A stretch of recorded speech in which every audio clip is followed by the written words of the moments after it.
I honestly don't even know where to start. So I guess I'll just start from where I left off. The last time I updated y'all, I had just started seeing a new nutritionist, and that did not work out for a number of reasons. One, I was severely depressed, but I didn't know it. It's not funny. So I really just did not have the will to commit to any of the things that were being recommended for me to do. It was a struggle just to show up every day. I basically had the energy to do what I needed to do to make money and feed myself. And beyond that, I was surviving. I was just surviving, yeah. I think people also have a misconception on what depression is. They think oh, you're just sad. No. And then also it's I've talked to friends who have probably, I'm not gonna say they've been dealing with depression, but just sadness or whatever. And they're like, well, I have no reason to feel this way. First of all, look outside.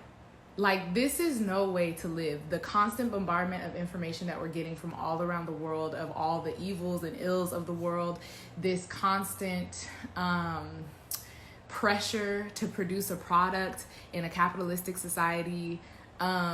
This is not how we're supposed to live. Period. It's not how we're supposed to live. And also equating our worth with what we're able to produce, that's supposed to give us value. That's what we're taught. And then on top of that, if you're a person of color, you have to add colonialism and white supremacy on top of that. So all of those things, you feel it 10 times more. And so I know for me, when I'm depressed, I don't even realize it, because historically we haven't been allowed to even acknowledge how we feel, because you have to keep working, you have to keep going, you have to keep hustling, because if you don't, you're not gonna survive. So with me, it's oh, well, why don't I feel like doing anything? Why aren't I motivated? Why can't I get anything done? It's because you're depressed. You are depressed. But again, as Black women and Black men, we aren't given the space to feel those things and process those emotions. And then I also think that in our communities, we don't know how to show up for each other because we don't allow ourselves to feel. When you do actually allow yourself to feel, or you finally realize what's going on with you, again, I will just speak from my perspective. It just feels like I don't want to be here. I don't want to participate anymore. I don't want to be on the hamster wheel anymore. I'm done. And we're just getting real transparent. Again, I don't know why I'm in this mood, but there's literally been weeks where, and I'm saying this because, again, I can see people do not understand what it is. If you don't deal with it, if you don't personally deal with it, you do not understand what it is. So this is what it is.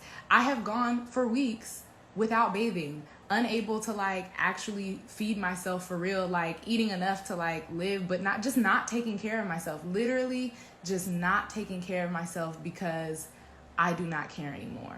And I do not care because I'm depressed. And then another thing, if you are neurodivergent, or if you are dealing with a chronic illness like I am, again, it's just another added thing on top of it, because our healthcare system does not care about us. And I know I'm constantly thinking about the intersection of my privilege and my disadvantage, because I get frustrated with having to deal with doctors trying to find solutions. Most, if not all of the Instagram wouldn't let me be great and upload the rest of the videos I recorded, so I'm gonna try and upload this. I don't even know exactly where I was going, but the last thing I want to say is that in the time that I was feeling these ways, I was still responding to text messages, I was still answering emails, showing up for jobs, probably even auditioning. So it's you never know what somebody's going through behind closed doors. I know we hear that all the time, but it's people who are dealing with anxiety and depression are masters at hiding how they feel. Usually because they know that, or they feel as though the people in their lives can't handle it or won't know what to do with it, because the people dealing with it themselves don't even really know how to work through it. Most of my energy was just going towards finding the will to live. So that's one reason it didn't work out. I was also in a huge season of transition, which is probably why I was struggling so much to show up every day as well. As you all know, I've been doing theater. You know, that had been my bread and butter. But since the pandemic, I stopped working right before the pandemic for my health. And right before the pandemic happened, I was starting to work again, but then bam, pandemic. So all the shows that I had lined up did not end up happening, but I was also real chill about that. I was like, I kind of don't care. And so in quarantine, I started working on my own projects.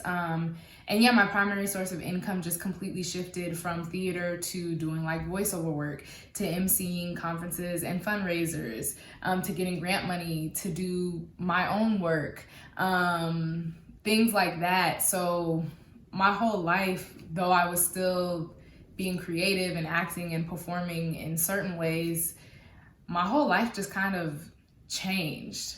And I'm still figuring out like, what am I doing?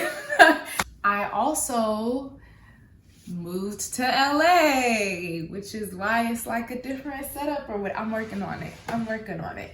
But this is what it is today. Yeah, that's something that I had been wanting to do for a really long time, but I was scared. It happened. So that's a big reason why I have just been not present on here as well. So even though working with the nutritionist didn't really work out, there were things that I learned and took away from the process. I definitely wasn't eating balanced meals. I think in the last video I talked about how going to the grocery store was like emotional because there were so many foods that I had deemed as like not good for me to eat. And I think just my whole routine, I didn't have a routine. I didn't know what I was doing. So I'm eating much more balanced meals now, which is good. I also started taking a few supplements.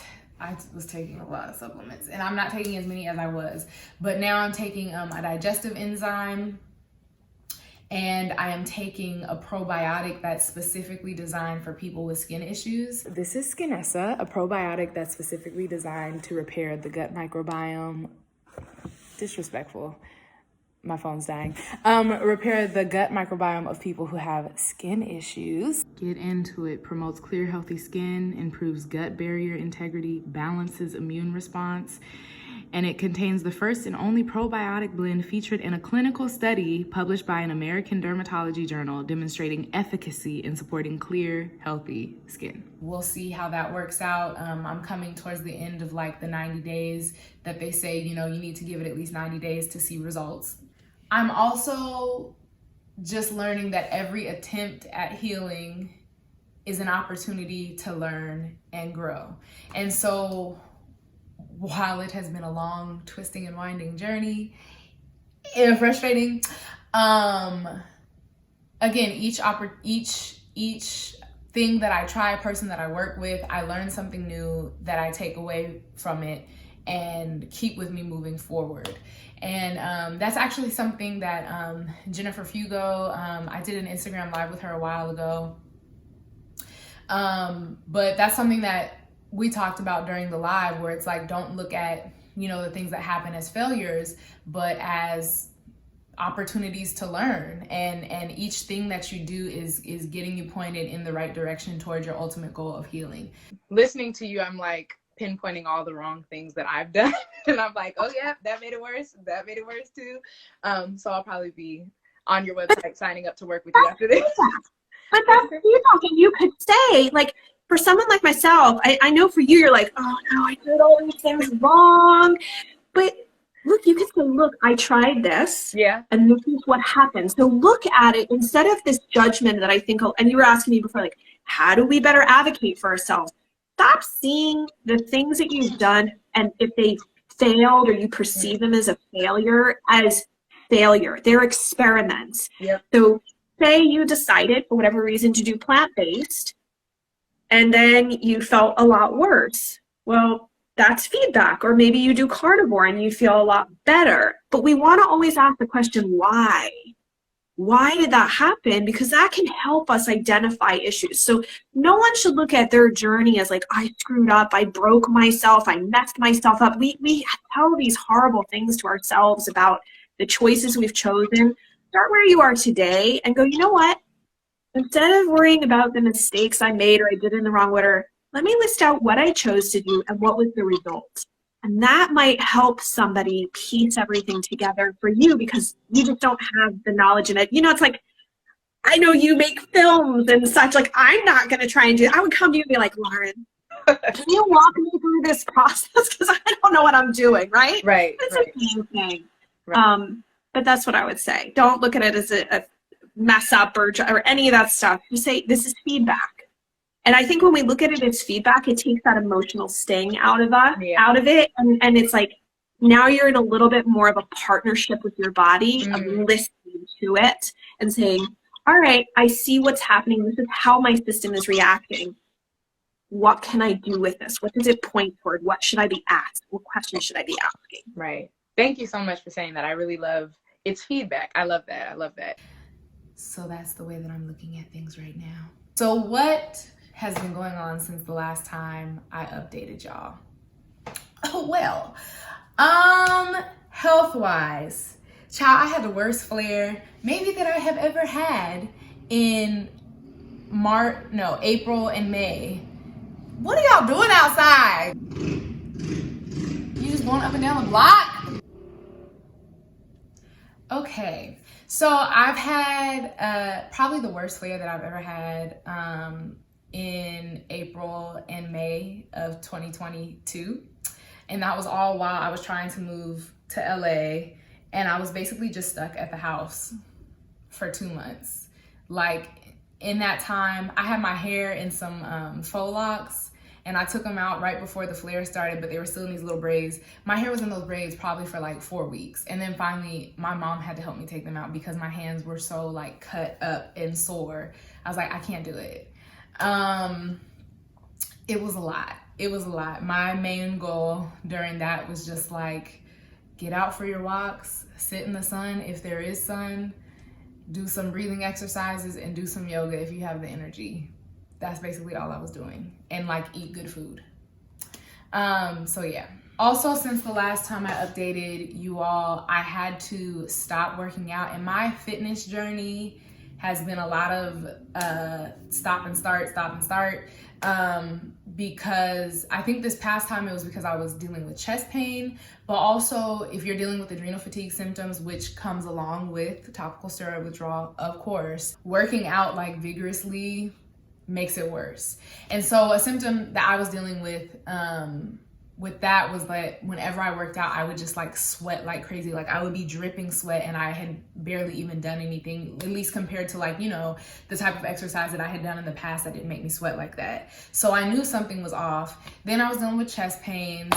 And then I was just honestly just kind of afraid to work out because it had been so many times where I was, you know, in a routine and I had to stop because of my health. And I was afraid of like pushing myself too hard or making things worse. The good thing is I'm able to work out again. So I'm doing that, and doing it consistently and just going at my own pace and trusting my body and trusting myself. So glad we're here.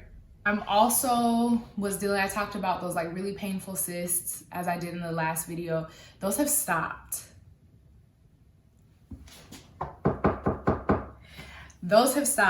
So I haven't been dealing with those. And like with those, I was dealing with really bad body aches and just like crazy fatigue.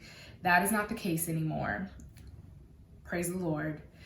Because those were driving me crazy, and I was just randomly getting them. I wouldn't say randomly. Whenever like my skin flared up, I would get like a cyst too. And they would just be really, really painful. So that hasn't been happening. The main thing now is like my eyes, since my flare in April and May, my eyes have just been puffy every single morning. Like they have not completely gone down. And like right now, there's just a little bit of like eczema around them. And like my hands were starting to clear up, and now they're just completely like back to how they were, or maybe worse. I'm not sure. Not worse, because they used to be like, it looked like, you know, a glove that was like blown up. That's what my hands look like. So they don't look like that now.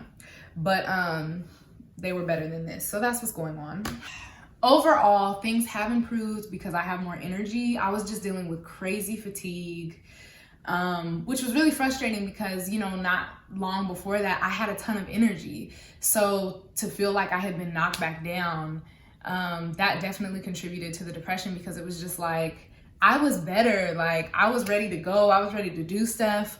Why am I struggling now? So I'm not dealing with the crazy fatigue like I was. I'm not dealing with the cysts anymore. I haven't dealt with like any sort of oozing.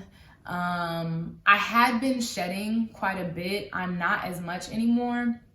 Right now, you know, I'm kind of just flared up. My hands, this wrist, the insides of my elbows, back to my knees, face and neck, which is pretty much, I feel like that is what I say in every update video, but those are the spots that just seem to not go away. It's also been really frustrating just dealing with doctors, because I feel like I haven't been getting any answers. And for a long time, I wasn't even going to conventional doctors. I was seeking alternative methods of healing, but it had been so long since I had been to the doctor. I was like, let me go and just get blood work and make sure that there's nothing else going on that I'm missing. But it's just been extremely frustrating when it comes to like health insurance, paying for different things to get done. I've just definitely felt like I haven't had the support that I've needed. My insurance hasn't covered things that I feel like are necessary. And it's like every time I go to the doctor, they're like, you know, you're young, you're healthy. And I'm like, girl, no, something's wrong. So that has been really frustrating. That's been extremely frustrating. Another thing that has been hard that I'm working through is because I was depressed and I was not taking care of myself.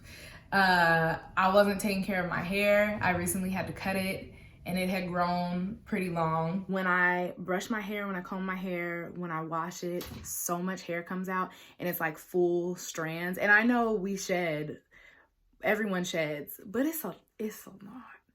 And my hair just feels thinner. But I think it's just because of stress and maybe because of the last really big flare up that I had. And like in the front, it's like very broken off in the front. Just because I just didn't have the energy. It was up in a slick back or in braids and I had to cut it. And then also because I wasn't taking care of myself, I just wasn't active. Like, of course there's that mental block of like, well, I don't want to be too active and make things worse, or like I don't know what I can do. But there was just a big period of time where it just felt like I didn't even have the will to do anything. So I'm just in a space, an area of like, okay, let's get back to that routine. Let's get back to me, because I have the energy, like I have the focus, I'm feeling better. And I know these are all the things that are going to make me feel even better than I am. So let's commit to it and do it. So it's definitely somewhat a feeling of not necessarily starting over, because I have so much more knowledge than I used to, but, you know, I say it all the time, healing ain't linear. So we had a dip and we coming back now. That's where we at. All right, and then ATOPIC, the film that I'm working on about my whole experience going through this. What's happening? Child, I had to take a break. And it wasn't necessarily an intentional break, but you know, you think, oh yeah, I'm just gonna write this thing, I'm gonna do it, and it's gonna be this. Child, no. It's emotional. It's extremely emotional. Extremely emotional to work on this film. And I just thought it was something that I could just bust out real quick. No.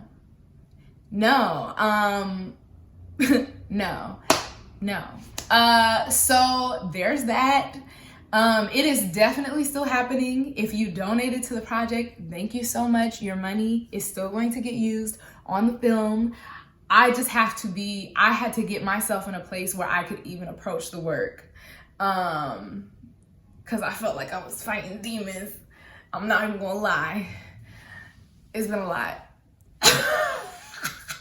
I'm laughing, but that's just because we laugh so we don't cry. We laugh through our pain. Thank you, Jesus. All right. When it comes to ATOPIC, I'm pivoting the direction a little bit. I said, oh, I'm going to do this feature film. It's going to be a short film. That's where we're going to start, because that's what I have the capacity to do, and that's what I know I can make happen. So there will be more updates about that coming soon. But yeah, sorry for just like, you know, announcing this big thing and then just ghosting.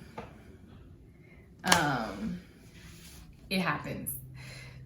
but it won't happen again.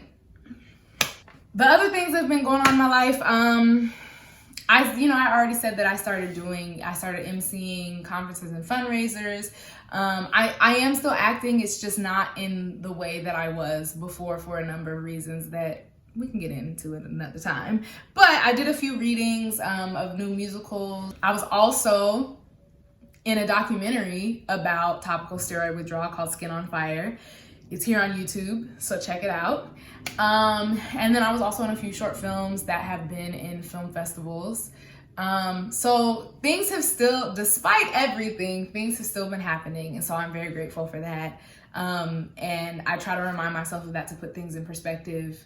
Cause the truth is I just haven't updated. I haven't been present on here cause I've been struggling, but I'm back. One thing that I've really been working on, and I talk about it on, I be on TikTok. So I talk about it on TikTok and social media, is just showing up. Yes, all of this is going on with my skin. Maybe I don't have the most energy. Maybe my health is not where I want it to be, but I am still going to show up. And that's what I continue to do this past year. That's how I even got to LA, honey. Because I was literally on the couch, flaking, eyes swollen, on my computer, looking up apartments in LA. Having, friends look at apartments for me, being able to stay with family every time I came to LA. So I'm so grateful for the people in my life that made this transition happen, because I could not do it alone. But not even that, just showing up in the way that I look, the way that I show up. I was, child, when you're flaring, it's you don't want to put on any cute clothes. You don't want to step out because you're I don't even feel like myself. So a big thing that I did was challenge myself to all right, I don't feel good, but I'm gonna put on this little fit and go do what I have to do, because I'm showing up despite what I am seeing physically, because I know that my healing is happening, because God already promised that. So I'm walking in my healing and trusting the process and knowing that if I keep showing up, the things that have been promised are going to happen. This is me showing up despite what my skin is doing. Okay, this is the fit. Of course, I don't have shoes on, but I'm just wearing tennis shoes because I want to be comfortable. But anyways, showing up, I'm itchy, my eyes are swollen, I'm tired, but I'm about to go get a healthy little breakfast. We had to do a little lime green situation for the evening, a little mini skirt, even though I'm flaring on the inside of my legs and the back of my knees. Can you see? But it doesn't matter because I'm cute. But you can see it a little bit. There's just a lot of texture and it's really itchy in the back of my legs. Ooh, child.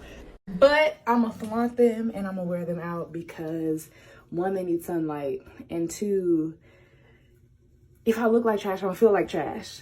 So that's where I'm at right now. And it's much easier said than done, but the more you do it, the easier it becomes. Through a healing process like this, you just have to have faith. You have to have undeniable, unshakable faith. And despite how I've been feeling and what's been happening, I just keep holding on to, it's gonna get better. This isn't it. I've made it through everything else that has happened in my life, so why would I not make it through this? So show up. Moving forward, I'll do the best I can with what I got. And that's all I can do. I'm gonna show up the best that I can. I'd like to have a word of the year. Last year, my unofficial word of the year was authenticity. And this year, I'm holding on to authenticity and adding alignment to that. And in this healing journey, in everything that I'm doing creatively, with the blog, coming on here on YouTube, I want to be in alignment with God's will for my life and with the vision that He has given me to carry out what He wants me to do. So alignment is my word of the year, and I've made a playlist that I would like to share with you all that's just, giving me the mood of the year. So if you want to listen, I will put the links below for the playlist on different platforms, Spotify, Tidal. Another reason why alignment is my word of the year is because it's no more just trying anything and everything to heal. I feel like in the beginning of this process, I was like, okay, I'm getting this information, I'm getting that information, this person is telling me this person's telling me that. I was all over the place. Honey, now I'm taking my time. I'm getting centered, I'm getting focused. I'm trusting my gut in every situation. And again, knowing every step that I'm taking is leading me to where I need to go. So that is why alignment is my word of the year. I encourage you to pick a word of the year. I don't know, it just really helps me get focused when I do that and to understand like, what am I doing and why am I doing it? And when I feel those moments where I feel like I'm just all over the place and like, I don't know what's going on, I could go back to that word and be like, oh, alignment, right? Is this in alignment with what I need to be doing? And last year it was very much, is this authentic to who I am and who I want to be? And in those moments when I was like, yeah, that really wasn't authentic, I could go back and be like, that's why that didn't work out, or that's why that happened the way that it did. So again, carrying that word authentic and bringing in alignment and moving forward. I don't know why I'm choreographing things for y'all, but take with it what you will. Okay, I'm gonna stop talking because you know how I ramble. So I'm done. Thank you for coming back after such a long time. It's been a minute, but I'm back. So yeah, thanks for coming along the journey. And I'll see y'all next time. All right, bye.